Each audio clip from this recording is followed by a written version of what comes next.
there might be an immediate skills gap in terms of a ready-made workforce to come into a company like ours and start developing content services software. But there certainly is the talent pool and the aptitude and some fantastic, in our area, colleges and universities with Case Western, is that what you're talking about? Case Western is there, and we recruit heavily from there, and also Cleveland State and Ohio University and University of Akron and Ohio State with great computer science, computer engineering, MIS programs, business programs.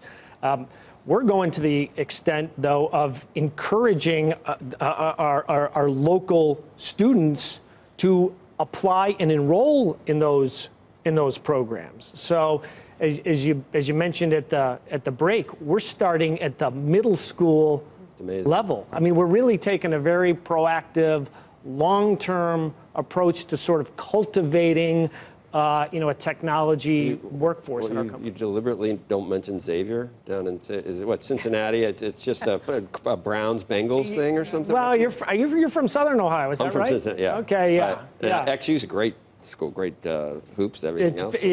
Actually, UC's really gotten much better, too. UC, Dayton, Xavier, I mean, some great programs down there as well. And like I said, we're part of encouraging students to enroll in those fantastic programs. So we'll do a series of field trips where we invite, probably last year, probably more than 100 middle schools came in to tour the facilities, see what a software company is all about, see the kinds of things that we're developing. Then we're inviting those students to come back to a technology camp. We're not just teaching about software, we're teaching about the sort of computer industry in general, hardware, software, infrastructure, all kinds of things.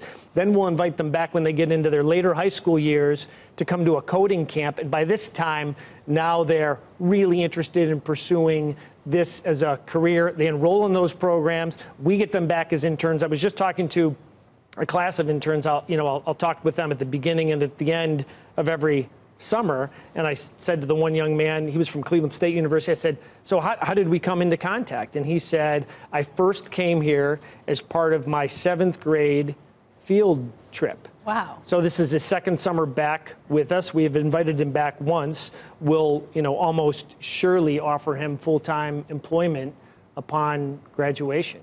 We're again, the long-term strategic view to growing our own workforce and not banking on, a ready-made workforce to come on into Hyland and say, hey, hire me. Obviously, this has been in the works for a while.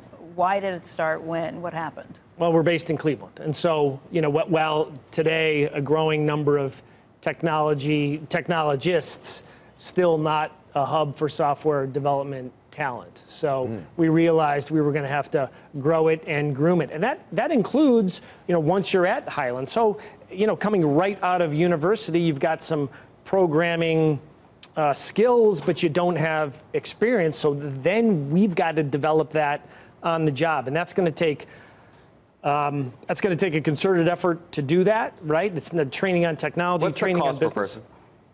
It's a good question. It's considerable. To that point, it's hundreds of thousands of dollars, and to that point, it becomes really important for us to retain them. You got to keep those people. That's what I was going to ask. We got to keep them, and so that's the other side of the coin. So, are you building a company and a culture that is very employee friendly, so that we can keep that retention very high? Our retention is in the 90% range, and only about a third of that are people that choose to leave us voluntarily. And that's really saying something with all of the technology jobs that are available.